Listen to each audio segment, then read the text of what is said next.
অনাহত পর্ব ৫। দীপ দূর থেকে প্রাপ্তিকে দেখতে থাকে। মেয়েটা এক নাগাড়ে কেঁদেই চলছে। দূর থেকে হলেও দীপ স্পষ্ট দেখতে পেল। এমনিতেও দীপের দৃষ্টিশক্তি খুব প্রখর, যার কারণে দূরে থাকা প্রাপ্তির কান্না ওর বডি ল্যাঙ্গুয়েজ দীপের চোখে স্পষ্ট ধরা পড়ছে।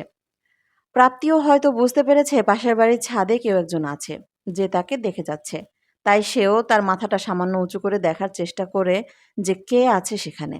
কিন্তু প্রাপ্তি কিছু দেখার আগেই দীপ সাইডে সরে যায়, যার ফলে প্রাপ্তি পাশের বাড়ির ছাদে আর কাউকেই দেখতে পায় না। প্রাপ্তি বুঝতে পারে সিঁড়ি বেয়ে কেউ উপরে উঠে আসছে, তাই সেও সঙ্গে সঙ্গে চোখের জল মুছে উঠে দাঁড়ায় আর দেখে তার পিসি মীনাক্ষী দেবী সেখানে এসে হাজির। দীপও দূর থেকে দেখে মীনাক্ষী দেবীকে আসতে। মীনাক্ষী দেবী প্রাপ্তির মাথায় হাত বুলিয়ে বললেন, কি ব্যাপার, তুই এখানে কি করছিস? প্রাপ্তি বলল, কিছু না পিসি, এমনি। এমনি এমনি এখানে যে তুই বসে থাকবি না সেটা আমি জানি। বাড়ির কথা মনে পড়ছে না রে? মাকে ফোন করেছিলাম পাপড়ির খবর নেব বলে, কিন্তু মা আমার ফোন রিসিভ করেনি, কলটা কেটে দিয়েছে। আমি জানি তোর পাপড়ির জন্য চিন্তা হচ্ছে, কিন্তু তবুও আমি বলবো ওদের থেকে দূরে থাক। ওদের সাথে যোগাযোগ করার চেষ্টাও করিস না। হসপিটালে মৃত্যুর সাথে লড়ছিলিস, কেউ দেখতে আসেনি তোকে। আমাকে তোর এক বন্ধু খবর দিল, তাই আমি ছুটে গেলাম সেখানে।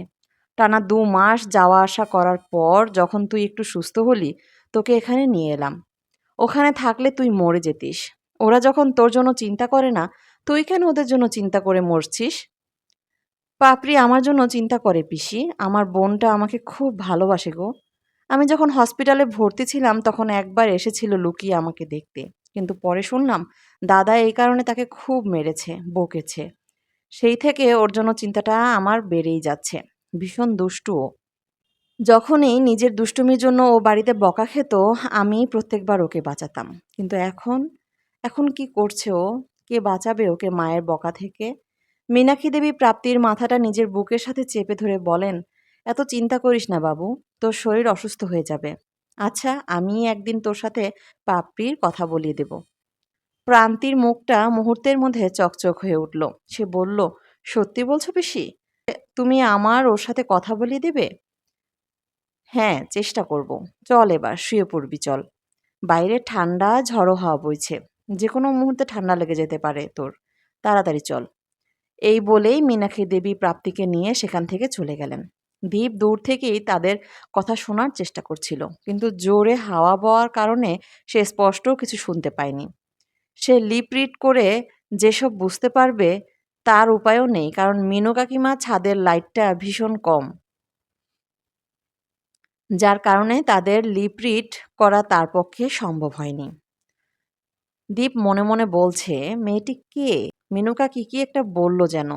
হ্যাঁ, ভাইজি হয়। কিন্তু ও এইভাবে কাঁদছে কেন? ভীষণ রহস্যজনক লাগছে সবকিছু। সবথেকে বেশি দৃষ্টি আকর্ষণ করছে মেয়েটার মাথার ওই ব্যান্ডেজটা। দেখে তো মনে হচ্ছে ক্ষতটা ভালোই গভীর। মেয়েটি সামান্য খোঁড়াচ্ছিল না, নাকি পায়ের কিছু সমস্যা আছে? উফ! দীপ, তোর এই প্রফেশনের জন্য সব জিনিসই তুই রহস্য খুঁজে পাস। মেনিয়া হয়ে গেছিস একটা। এমন সময় দীপের ফোনটা বেজে ওঠায় সে বাস্তবে ফিরে এলো। দীপ ফোনটা রিসিভ করে বলে উঠল, হ্যাঁ স্যার বলুন। ওপাশ থেকে, সো ইয়াং ম্যান, কাজ কত দূর? কি খবর? দীপ বলছে, কাজ এখনো কমপ্লিট হয়নি, চলছে। রাতে একটু রিসার্চ করতে হবে। আশা করছি আগামী ২ দিনের মধ্যে আমি অফিসে গিয়ে সব তথ্য জমা দিতে পারবো। ওপাশ থেকে বলল, যত তাড়াতাড়ি করতে পারো করো, হাতে বেশি সময় নেই। এই বলেই ফোনটা কেটে যায়। দীপ ফোনটা তার প্যান্টের পকেটে রেখে আলমোড়া ভাঙতে ভাঙতে বলে, সবাই ঘুমিয়ে গেছে, এবার আমার কাজ শুরু। বেলা ১০টা।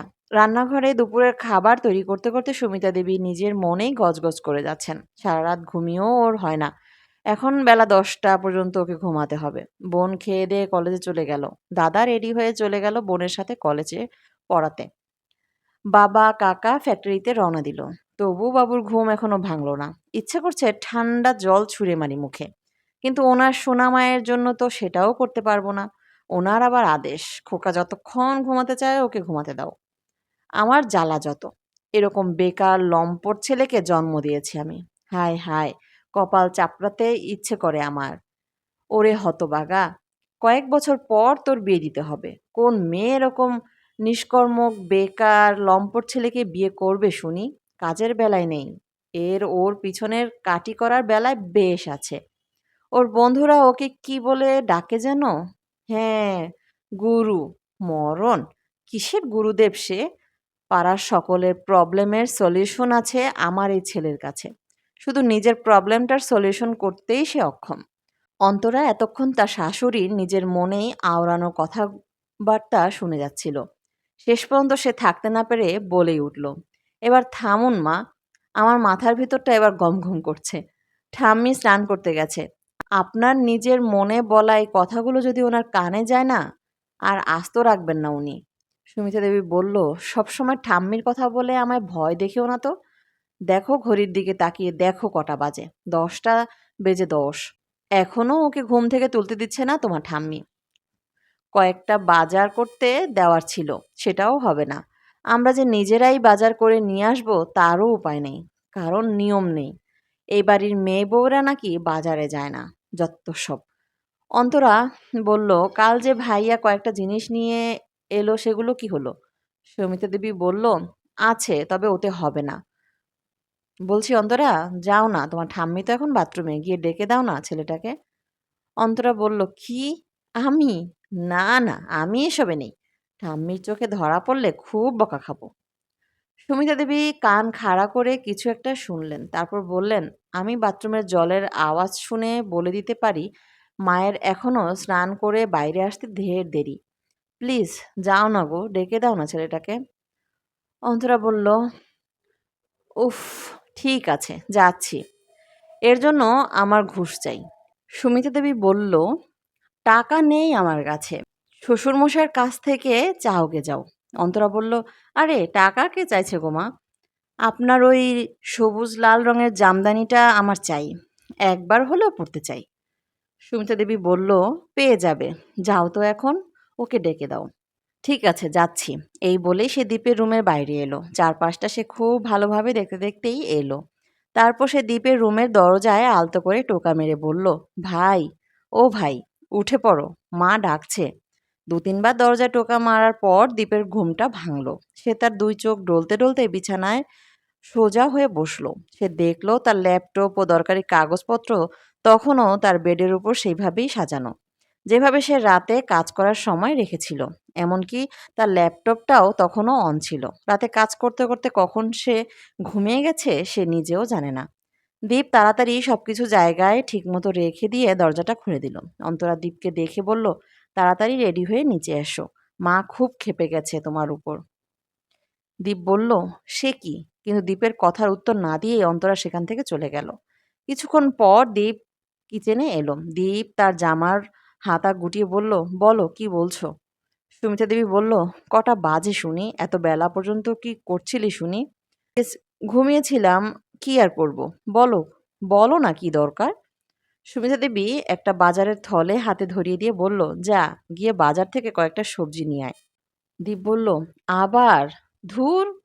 সুমিতা দেবী বলল, "তো সারাদিন বসে থেকে থেকে কি করবি শুনি? কাজের মধ্যে তো এটাই বলি বাজার করে আনতে, সেটাও পারবি না? ওকে, ওকে, আমি আনছি। তুমি হাইপার হইও না। লিস্ট রাখা আছে তো?" সুমিতা দেবী বলল, "সব আছে, যা তুই।"